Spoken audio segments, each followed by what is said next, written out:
સરકારનો મોટો નિર્ણય શ્રમિકોને આર્થિક સહાય અને કચેરીઓમાં કર્મચારીઓની હાજરી અડધી કરવા દેશ દેશની રાજધાની દિલ્હીમાં વાયુ પ્રદૂષણનું સ્તર અત્યંત જોખમી શ્રેણીમાં પહોંચતા દિલ્હી સરકાર દ્વારા શ્રેણીબદ્ધ પ્રતિક્રિયાત્મક કાર્ય યોજના હેઠળ કડક નિયંત્રણો લાદવામાં આવ્યા છે।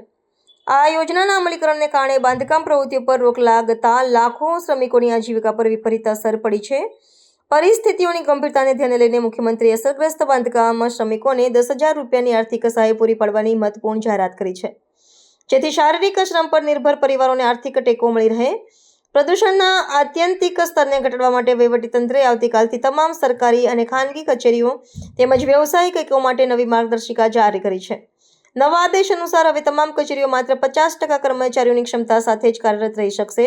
બાકીના 50% કર્મચારીઓ માટે ઘરેથી કાર્ય વર્ક ફ્રોમ હોમ પદ્ધતિનું પાલન કરવું ફરજિયાત બનાવવામાં આવ્યું છે। આ પગલાંનો મુખ્ય હેતુ માર્ગો પર વાહનોની સંખ્યામાં ઘટાડો કરીને હવામાં ફેલાતા ઝેરી રજકણોનું પ્રમાણ ઘટાડવાનો છે। દિલ્હીમાં હવાની ગુણવત્તા સતત કથળતી રહી હોવાથી જાહેર સ્વાસ્થ્ય પર ગંભીર ખતરો ઊભો થયો છે। પર્યાવરણ વિભાગ અને સ્થાનિક તંત્ર દ્વારા પરિસ્થિતિ પર સતત નજર રાખવામાં આવી રહી છે। બાંધકામ શ્રમિકો માટે જાહેર કરાયેલા સહાયની રકમ સીધી તેમના બેંક ખાતામાં જમા કરવામાં આવશે તેવી ખાતરી પણ આપવામાં આવી છે। નિષ્ણાંતોના મતે જો આગામી દિવસોમાં હવાની ગુણવત્તામાં સુધારો નહીં થાય તો સરકાર દ્વારા વાહનો માટે એકી યોजना સહિતના વધુ કડક નિયંત્રણો અમલમાં મૂકવામાં આવી શકે છે।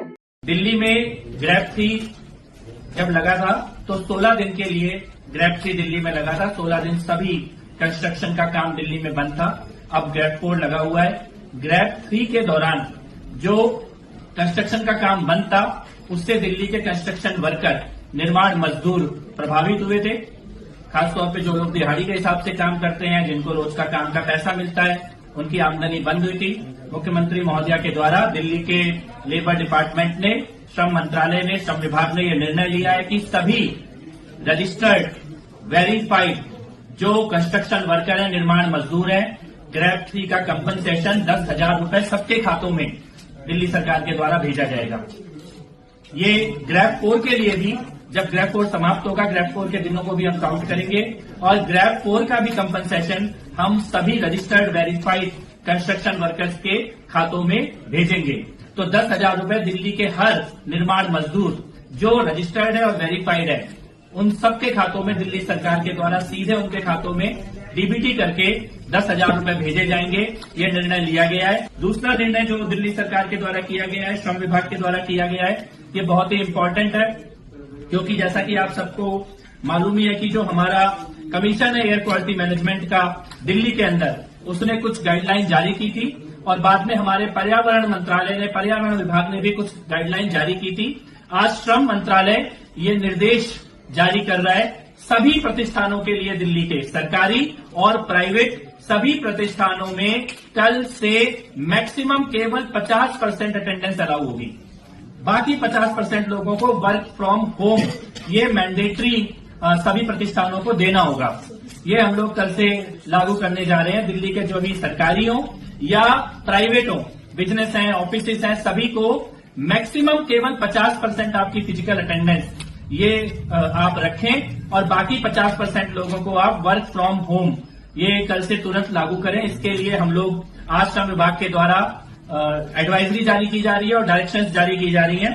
इसमें हम लोग कुछ सेक्टर को एक्सेप्शन कर रहे हैं, कुछ सेक्टर को छूट दे रहे हैं, जिसमें पब्लिक और प्राइवेट हेल्थ केयर के जो सेक्टर है, हॉस्पिटल के ऊपर ये लागू नहीं होगा, फायर सर्विसेज के ऊपर ये लागू नहीं होगा, प्रिजन्स जो जेल प्रशासन है उसके ऊपर ये लागू नहीं होगा, सार्वजनिक परिवहन पब्लिक ट्रांसपोर्ट के ऊपर ये लागू नहीं होगा, इलेक्ट्रिसिटी और वाटर और सैनिटेशन इसके ऊपर ये लागू नहीं होगा, इससे रिलेटेड म्यूनिसिपल सर्विसेज के ऊपर लागू नहीं होगा, डिजास्टर मैनेजमेंट के ऊपर और फॉरेस्ट एनवायरमेंट डिपार्टमेंट जो भी ऐसे विभाग हैं जो कि एयर पॉल्यूशन से टैकल करने का काम कर रहे हैं, एयर पॉल्यूशन को ठीक करने का काम कर रहे हैं, उनके ऊपर ये लागू नहीं होगा। बाकी सभी के ऊपर, दिल्ली के सभी प्रतिष्ठानों के ऊपर, सरकारी और गैर सरकारी, सबके ऊपर ये लागू किया जाएगा कि आपको मैक्सिमम 50% फिजिकल अटेंडेंस अपने ऑफिसों में देनी है, अपने कार्यालयों में देनी है और बाकी 50% लोगों को आपको वर्क फ्रॉम होम देना है। और इसके साथ साथ हम